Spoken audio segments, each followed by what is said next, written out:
Assalamualaikum warahmatullahi wabarakatuh. Waalaikumsalam warahmatullahi wabarakatuh. Bagaimana kabarnya hari ini anak-anak? Baik Pak Guru, sehat. Sebelum kita memulai pembelajaran, alangkah baiknya kita membaca doa menurut agama dan keyakinan masing-masing. Berdoa menurut agama dan keyakinan masing-masing dimulai. Doa selesai.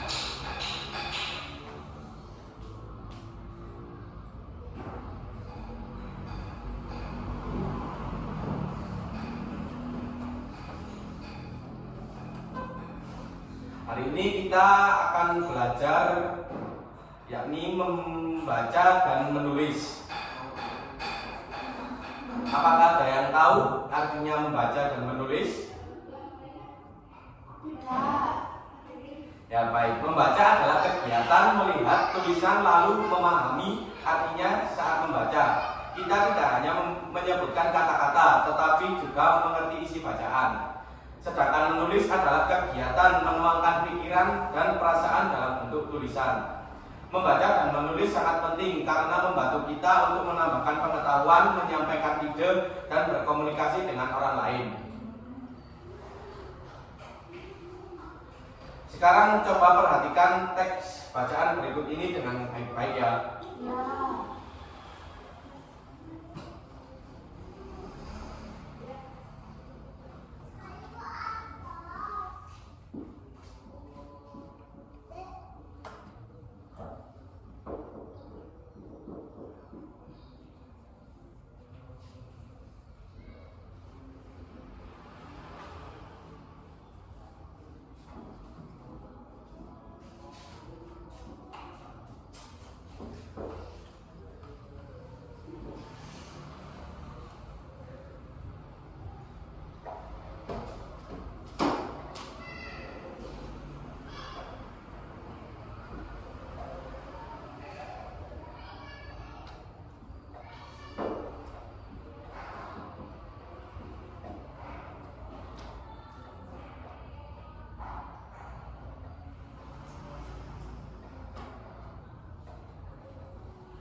Sekarang kita pahami bersama-sama. Ayo coba kita baca bersama-sama. 1, 2, 3. Budi anak rajin. Setiap pagi Budi bangun lebih awal. Ia membantu ibu menyapu rumah.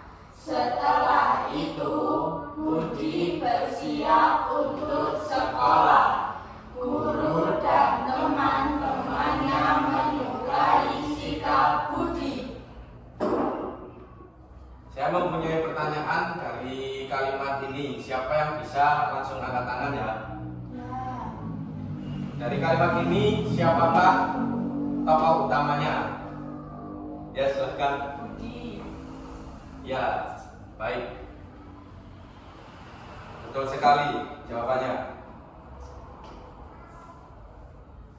Lalu mengapa guru dan teman-temannya menyukai Budi? Saya. Ya karena apa? Karena Budi anak rajin. Sangat betul sekali. Oke, lanjut.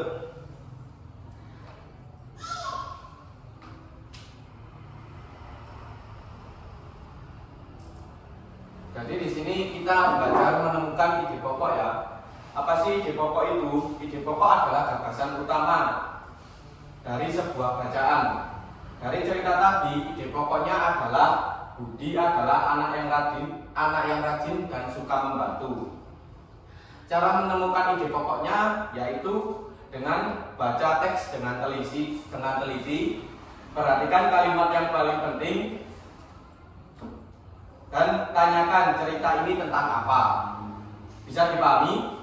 Bisa. Lalu kita masuk pembelajaran yang berikutnya, yakni belajar menulis kalimat sederhana. Sekarang kita belajar menulis. Kalimat yang baik harus memiliki huruf besar di awal, memiliki tanda titik di akhir, mudah dipahami. Siapa yang bisa membantu saya membuat kalimat yang saya berikan tadi? Saya. Ya, silakan.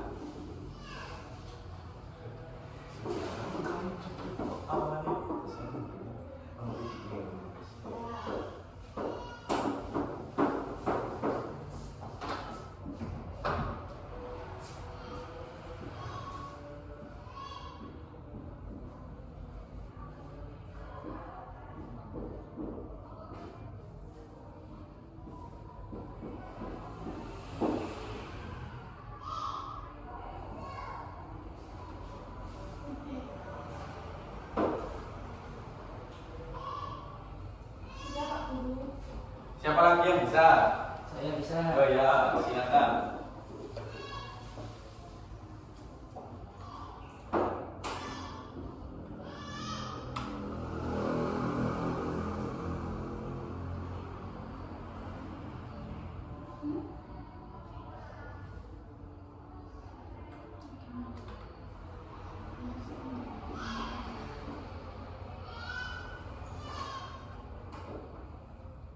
Sudah Pak Guru.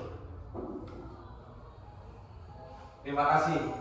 Ini dua-duanya sangat benar sekali.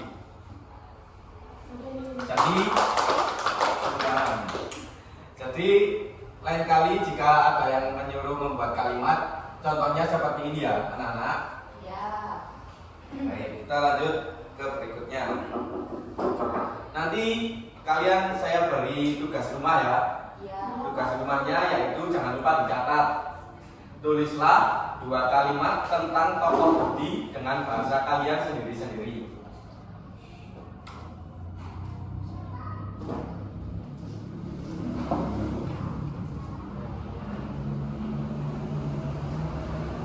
Apakah sudah jelas? Apa bisa diulangi lagi? Sudah.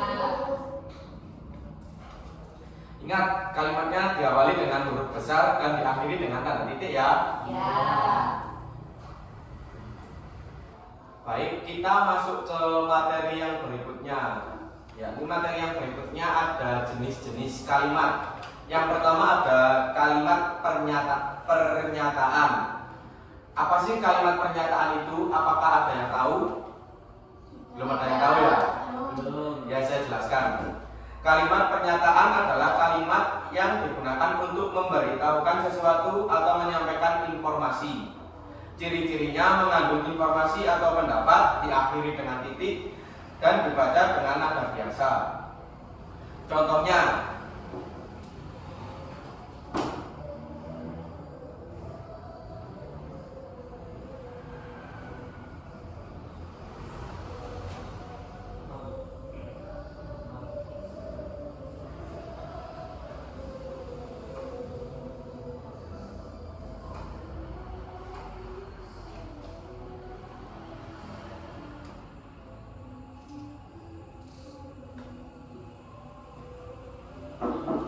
contohnya seperti ini kalimat pernyataan.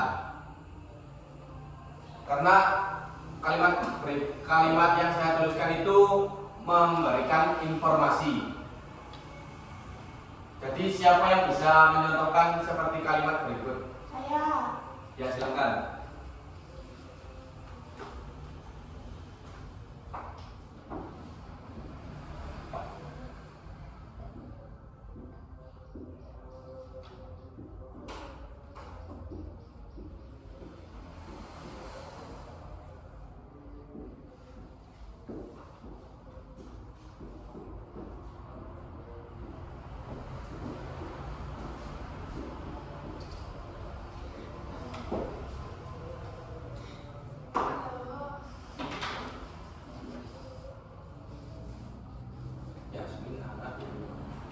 Ya, kalimat ini juga merupakan kalimat pernyataan. Karena apa?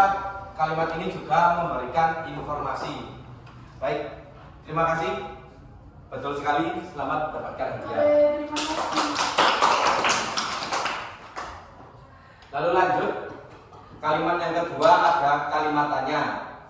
Kalimat tanya itu adalah kalimat yang digunakan untuk menanyakan sesuatu, yang memiliki ciri-ciri yaitu menggunakan kata tanya apa, siapa, di mana, kapan, mengapa, bagaimana, dan diakhiri dengan tanda tanya. Siapa yang bisa memberikan contoh kalimat tanya? Ya, silakan. Jawab dulu ya.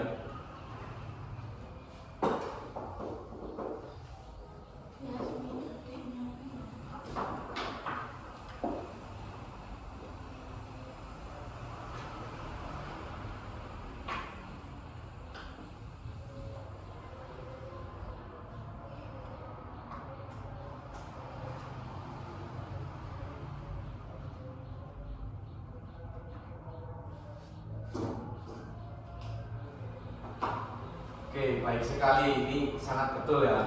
Kita beri aplaus yang meriah. Lanjut kita ke kalimat yang ketiga, yakni ada kalimat perintah. Kalimat perintah adalah kalimat yang digunakan untuk menyuruh atau meminta seseorang melakukan sesuatu. Kalimat ini memiliki ciri-ciri, biasanya diakhiri dengan tanda seru, dibaca dengan nada tegas, dan sering menggunakan kata tolong, ayo, silahkan. Contoh, saya contohkan dulu ya.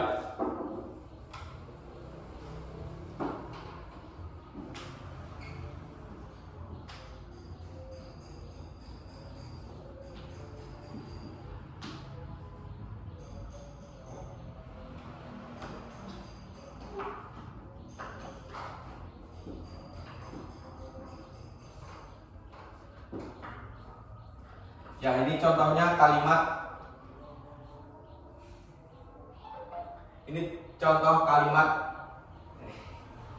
Ini contoh kalimat perintah. Siapa yang bisa menolong saya membuat kalimat berikut satu lagi? Saya Pak Guru. Oh iya, silakan.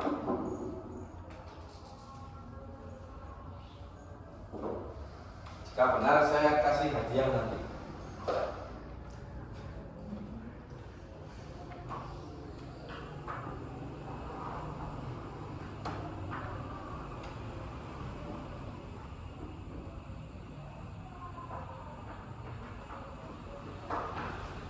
Nah, sangat betul sekali. Terima kasih.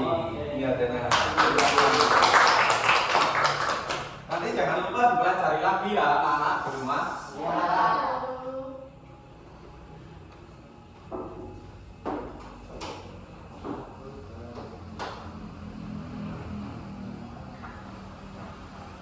Dan yang keempat ini saya akan menjelaskan tentang kalimat seru. Ada yang tahu kalimat seru? Ya tahu. Kalimat seru adalah kalimat yang digunakan untuk menyatakan perasaan seperti kagum, senang, kaget, atau sedih. Ciri-cirinya mengungkapkan emosi, diakhiri dengan tanda seru, dibaca dengan nada bersemangat. Contohnya,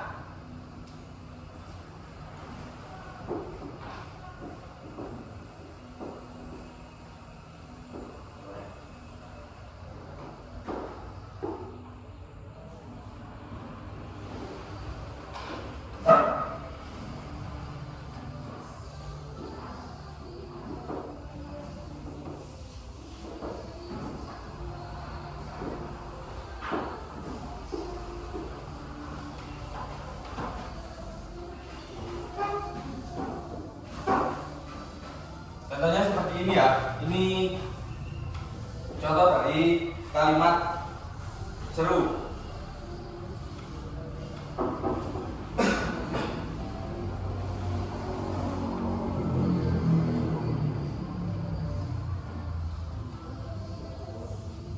Siapa yang ingin memberikan contoh seperti saya ini?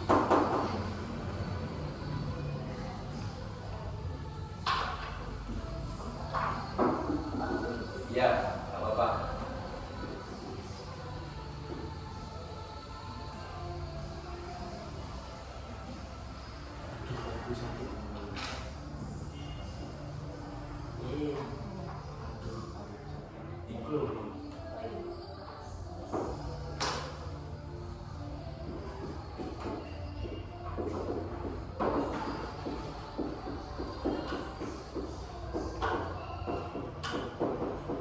Pak Guru, saya mau izin ke kamar mandi. Oh ya, silakan, jangan lama-lama ya.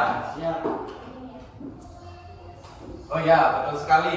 Selamat mendapatkan hadiah dari saya.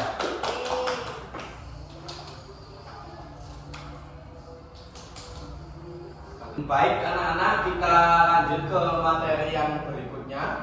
Jadi saya akan menjelaskan tentang sinonim dan antonim. Apa artinya sinonim itu?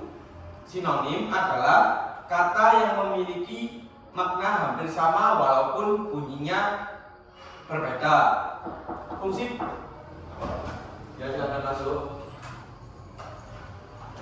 Fungsi dari sinonim yakni membuat kalimat tidak membosankan, memperkaya kosakata, dan membantu memahami bacaan. Contoh kata sinonim yakni ada senang dan gembira.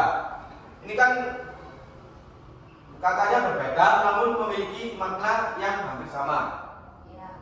Begitu.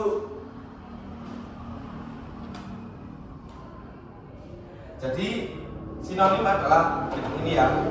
Contohnya senang dan gembira. Lalu ada lagi seperti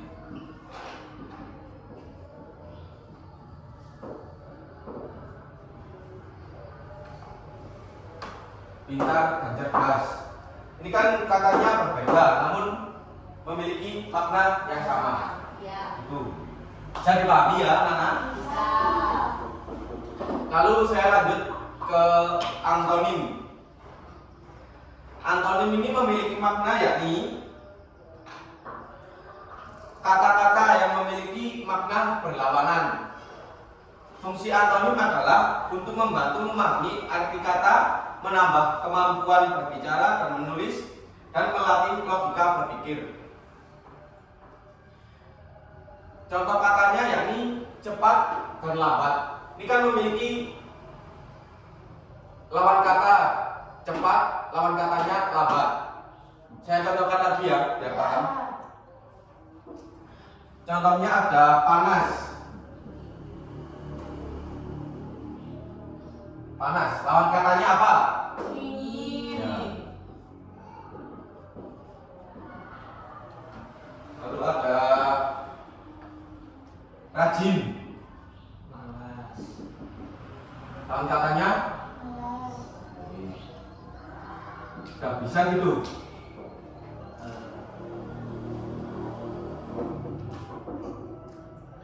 Saya contohkan di kalimat ya, nanti siapa yang bisa maju untuk membuat lawan katanya.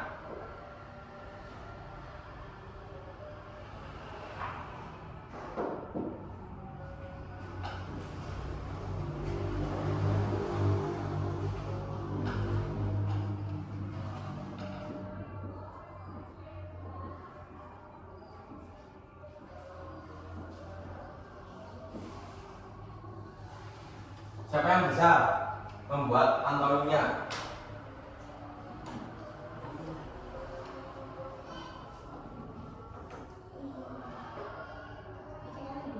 Ya.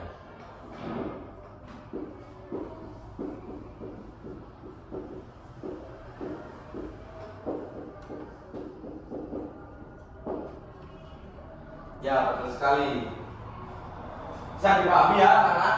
Bisa. Oke.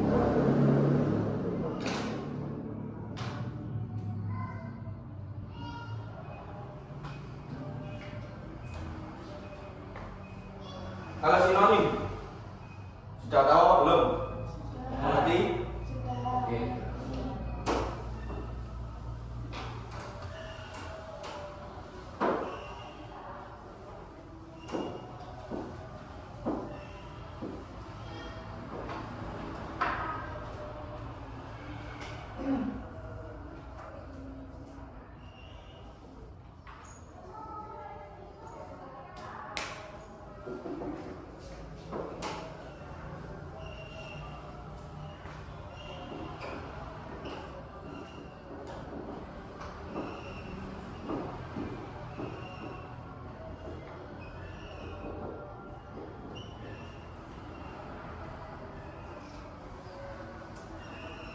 Kita lanjut ke materi berikutnya, ada unsur-unsur cerita.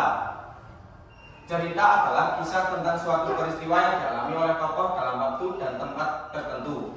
Agar cerita mudah dipahami, cerita memiliki beberapa unsur penting.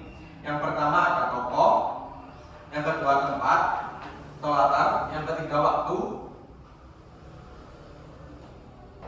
Oke anak-anak, saya akan menjelaskan tentang unsur-unsur cerita. Cerita adalah kisah tentang suatu peristiwa yang dialami oleh tokoh dalam waktu dan tempat tertentu. Agar cerita mudah dipahami, cerita memiliki beberapa unsur penting. Yang pertama ada tokoh. Tokoh adalah pelaku dalam cerita. Tokoh dapat berupa manusia, hewan, atau makhluk lain. Macam-macam tokoh, ada tokoh utama, tokoh yang paling sering muncul dan menjadi pusat cerita. Yang kedua ada tokoh tambahan. Tokoh tambahan adalah tokoh yang membantu jalannya cerita. Contoh-contoh tokoh dalam fabel adalah yakni seperti kancil, kura-kura, singa, atau kelinci. Ada juga sifat-sifat tokoh. Sifat tokoh ada yang baik, jujur, rajin, jahat, sombong, dan malas. Dari cerita yang saya tulis di papan ini memiliki beberapa tokoh. Namun tokoh utamanya yakni adalah Budi. Budi ini adalah tokoh utamanya. Karena apa? Budi sering muncul di dalam cerita tersebut, di dalam cerita ini. Yang kedua ada tokoh tambahan. Tokoh tambahannya ada guru dan teman-temannya. Karena apa disebut tokoh tambahan? Karena guru dan teman-temannya ini tidak sering muncul di cerita ini. Bisa dipahami ya? Bisa. Oke, lanjut.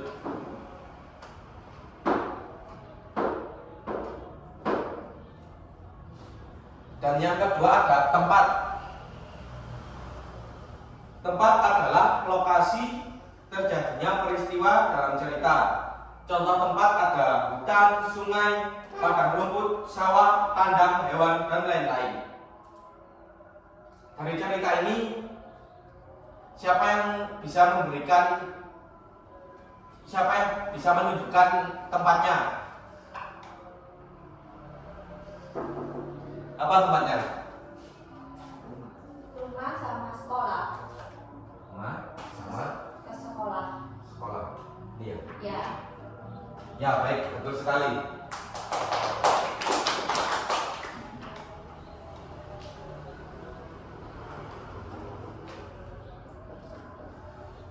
Dan yang terakhir ada waktu. Pengertian waktu yakni adalah kapan peristiwa dalam cerita itu terjadi. Contoh waktu ada pagi hari, siang hari, malam hari, suatu hari, dahulu kala, dan lain-lain ya. Dari cerita ini memiliki waktu yakni pagi.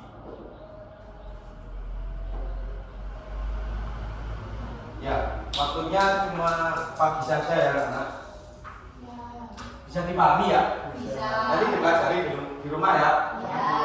Nanti kalau pelajaran saya lagi, saya beri pertanyaan. Ya.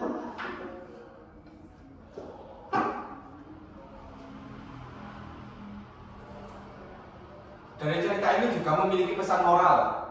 Apa sih yang dinamakan pesan moral itu? Pesan moral adalah nasihat atau pelajaran baik yang dapat kita ambil setelah membaca atau mendengarkan cerita. Pesan moral mengajarkan kita untuk bersikap baik, tidak melakukan perbuatan buruk, menjadi pribadi yang lebih baik. Dari cerita ini memiliki pesan moral yakni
ini apa pesan moralnya anak-anak? Ya. Kita akan melakukan game ya. Nanti yang tidak bisa silakan maju untuk menyanyi. Menyanyinya terserah. Oke. Siapa Jadi gamenya ini kita antonim. Jadi jika saya menyebutkan antonim dari contohnya dari sehat, lalu saya akan mengatakan nama dari anak-anak dan langsung bisa dijawab ya. Contohnya begini, sehat bahwa, lalu bisa langsung dijawab antonimnya dan dilempar lagi ke teman-temannya. Bisa dipahami? Bisa masuk. Oke, 1, 2, 3, kita tepuk konsentrasi dulu. Konsentrasi, konsentrasi dimulai. Pagi bawah.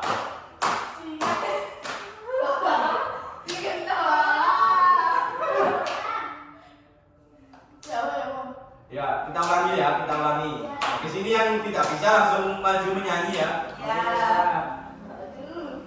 Tahu dulu. Kita nyanyi dulu. Tepuk Konsentrasi. konsentrasi dulu. Konsentrasi, konsentrasi dimulai. Sehat, sehat ya, sehat Andin. Sakit buah. Panas Yasmin. Lari leher. Mungkin Andin. Gembira. Ya, silakan maju ke depan untuk nyanyi. Yo, aku. Jual bingung gini, Pak. Pertama. Nyanyi silakan. Nyanyi 5 menit ini. Pas. Bintang kecil. Nanti dibarengi sama anak-anak yang lainnya. Ini apa? Terserah. Bintang kecil. Itu anak teman-temannya minta bintang kecil. Everything you are India. Bintang kecil. Taman India. Yang biru amat banyak menghias angkasa. Aku ingin terbang dan menari jauh tinggi ke tempat kau berada.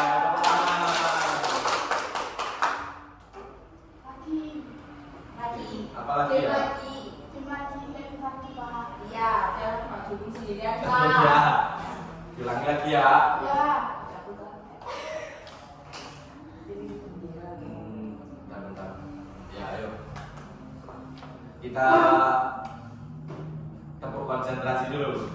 1, 2, 3. Konsentrasi, konsentrasi dimulai. Bawah Yasmin. Susah lenyap.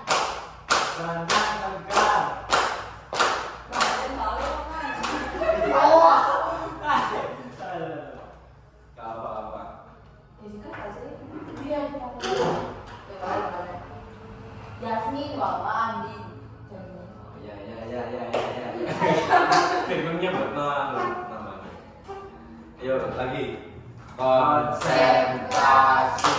Konsentrasi dimulai. Panas Rehan. Dingin angin. Senang bapak. Susah Yasin. Hutan Adi. Pagi Rehan. Malam angin. Jalan Yasin. Resi bapak. Tinggi angin. Pendek Rehan. Panas angin. Dingin Yasmin.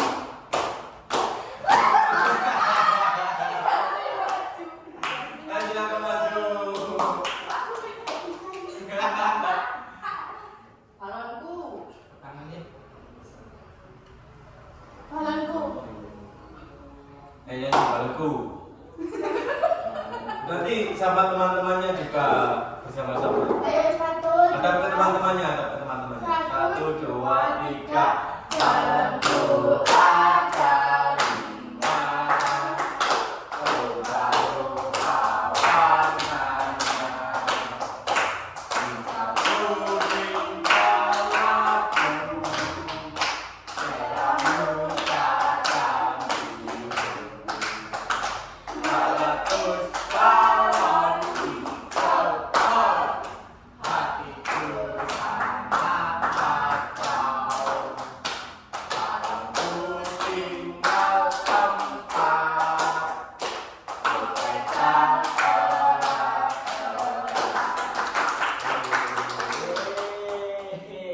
Pulang. Ya, sekian ya pembelajaran kita hari ini.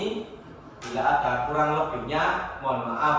Nanti dipelajari lagi di rumah ya, jangan lupa. Siap Ya. Pak Nanti Guru. pertemuan ke depan kita bahas lagi, kita ulangi lagi materinya. Siap Pak Guru.